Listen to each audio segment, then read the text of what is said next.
안녕하세요. 공당에서 행정을 강의하는 김규대입니다. 자, 오늘 저희들 이제 기간 통합형, 대립형, 이제 기간 구성이 어떻게 되는지 한번 해볼 건데요. 일단은 기간 통합형부터 먼저 한번 봐보도록 하겠습니다. 일단 기간 통합형 같은 경우는 이거예요. 여러분, 주민이 선거를 한번 합니다. 그래서 지방의회를 구성하고요. 여기서 이제 집행까지 같이 하는 겁니다. 그래서 이제 우리 영미계에서 주로 나타나는 거고, 그러니까 정부 형태로 따지면 의원 내각제랑 비슷하다라고 한번 생각하시면 돼요. 여러분, 장점 한번 보시겠습니다. 정책 과정의 일관성 유지와 낭비나 지연 감소할 수 있는 거고요. 우리 주민의 목소리를 잘 들어줘요. 의결기관은 지방의회 의원들은요. 왜냐하면 주민의 대표이기 때문에. 그래서 민주정치나 책임 정치가 가능하다라고 보시면 되는 거고요. 주민에 대한 책임 정치입니다. 그리고 주민의 사를 정확히 반영, 신속하고 탄력성 있는 집행도 가능합니다. 단점은 행정의 전문성이 부족해요. 왜냐하면 의결기관이 집행기관까지 같이 하니까 전문성이 좀 부족하고요. 그 다음에 얘는 의결하고 집행도 다니까 권력 남용 가능성도 있다라고 보시면 되겠습니다.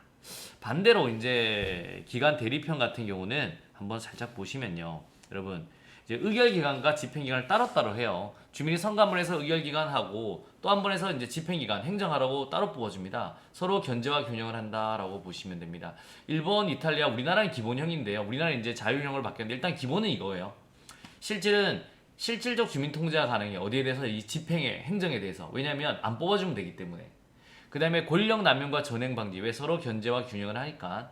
부찰고지 예방과 행정의 전문화에 기한다. 이게 뭐냐면 우리 집행기관을 이제 따로 뽑잖아요. 그러니까 집행하라고 뽑아주니까 이런 부처들을 여기 집행기관, 쉽게 말해서 지방자치단체장이 통할 관리를 싹 해버립니다. 그러니까 부찰고지를 막을 수 있고 행정의 전문화에 기할 수 있습니다. 단점은 이원화죠. 이원화. 그리고 싸우면 답이 안 나와요. 그래서 의결을 해줘야지 집행을 하기 때문에 싸우면 답이 안 나온다라고 보시면 돼요.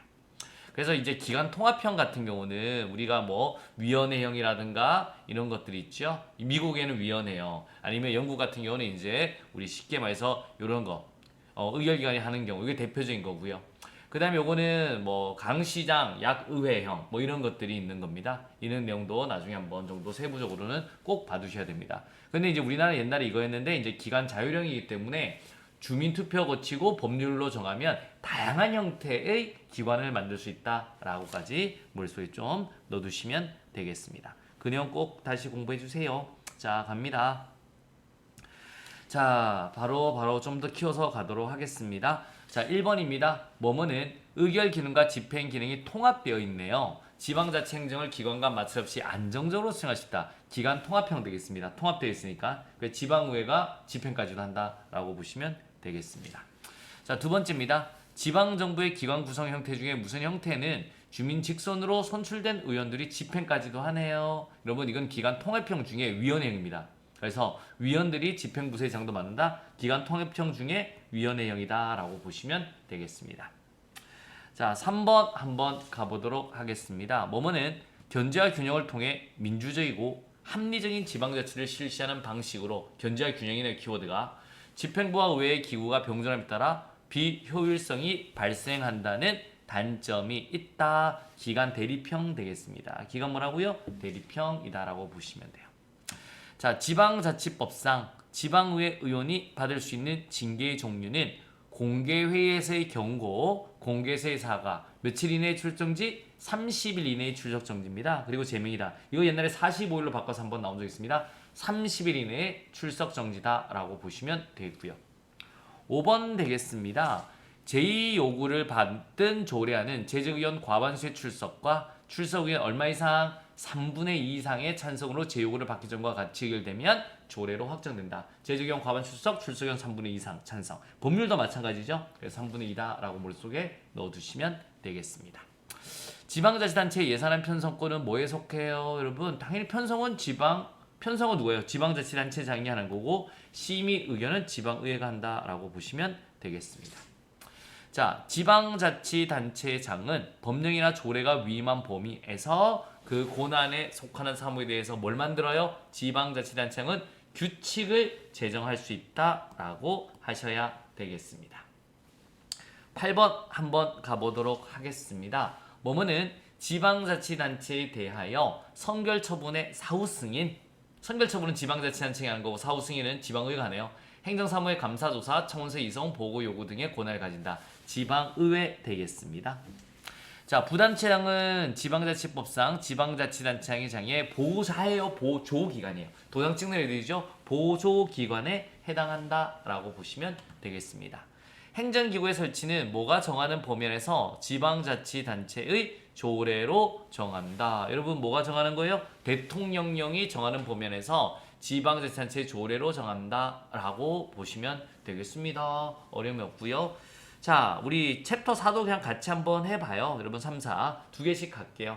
자, 우리나라는 주민의 어떤 참여제도로 주민소환제도, 주민감사청구제도, 주민참여예산제도 등을 도입했다? 직접이에요. 간접이에요? 직접이에요? 직접적 참여다라고 보시면 되겠습니다.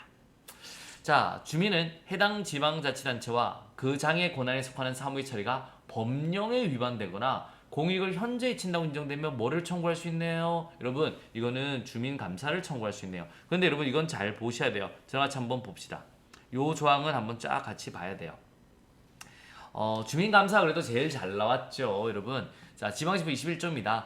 지방자치단체 18세 이상, 요것도 나와요. 19세입니다. 18세 이상 주민은 다음 각호의 어느 하나에 해당하는 사람은, 자, 시도는 얼마? 300. 그 다음에 인구 50만 이상 대도시는 얼마? 200. 그 밖에 시구 및 자치구는 150명 이내에서 그 지방자치단체의 조례로 정하는 수 이상의 18세 이상의 주민의 연대서명, 연서라고 하죠. 그 지방자치단체와 장의 권한에 속하는 사무의 처리가, 자, 이거죠. 법령에 위반하거나 공익을 현저히 친다고 인정되면 광역은 누구한테? 주무부 장관한테, 시구 및 자치구는 누구한테? 시도지사에게 감사를 청구할 수 있다. 요 내용은 반드시 숙지를 해 두셔야 됩니다. 머릿속에 넣어 두시고요. 또 한번 가보도록 하겠습니다. 그래서 이제 2번 같으면 주민감사다라고 보시면 되고, 자, 한번 갑니다. 3번 갑니다. 주무부 장관이나 시도지사는 감사 청구를 수리하는 며칠 이내로 감사 청구된 사항에 대해서 감사를 끝내야 하는 것이다. 60일이에요. 60일 이내로 끝내야 된다라고 보시면 되고, 자, 지방자치단체의 18세 이상 주민은 시도는 300, 인구 50만 이상 대도시는 얼마? 200. 그 밖에 시구 및 자치구는 150명을 넘지 아니한 범위에서 그 지방자치단체의 조례로 정하는 18세 이상의 주민수 이상의 연소로 감사를 청구한다. 몇백? 200이다 라고 보시면 되겠습니다. 5번 갑니다. 지방자치단체장은 주민에게 과도한 부담을 주거나 중대한 영향을 미치는 지방자치단체의 주요 결정사항 등에 대해서 뭐에 붙일 수 있다? 주민투표에 붙일 수 있다 라고 하셔야 됩니다. 뭐에 붙인다고요? 주민투표. 요 내용 보시면 되고, 우리나라 주민투표 제도에서 지방자치단체장은 지방의회 뭐를 얻어? 직권으로 주민투표를 실시할 수 있다. 그러니까 지방자치장이 이제 주민투표를 붙일 수 있는데 직권으로 할 때는 지방의회 승인을 얻어야 되겠죠. 여러분 동의를 얻어야죠. 동의를 얻어 직권으로 주민투표를 실시할 수 있다라고 보시면 되겠습니다. 사전 동의입니다. 자, 주민소송의 대상. 여러분 바로 주민소송 못 가요. 주민감사 갔다가 이제 주민소송 가는데, 주민소송의 소송 대상은 뭐를 청구한 사항 중에, 그러니까 재무행위에 대해서 주민감사 청구한 사항에서 소송으로 가는 겁니다. 그래서 주민감사를 청구한 사항 중에 어떤 건지 한번 보세요. 여기서 우리 공금지출에 관한, 그 다음에 해당 지방자치단체를 당사자로 한 매매, 임차, 도급계약에 관한 사항 등 재무회계에 관한 사항이다 라고 보셔야 됩니다. 자, 뭐뭐는 주민소환투표 청구권자 중 일정 수 이상의 서명으로 지방자치단체장 혹은 지방의회 의원, 물론 비례대표는 제외죠, 소환하도록 청구한다. 주민소환제도 되겠습니다.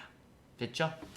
예산 과정에 뭐는 중앙정부와 지방정부 모두 가능하지만 참여예산제는 주로 지방정부를 대상으로 한다. 주민참여네요. 여러분 참여예산제도네. 여러분 그래서 시민참여는 예산 과정에서는 다 가능해요. 왜냐하면 주민참여예산제도 하고 국민참여예산제도 하거든요. 주민참여예산제도 훨씬 먼저 있었습니다.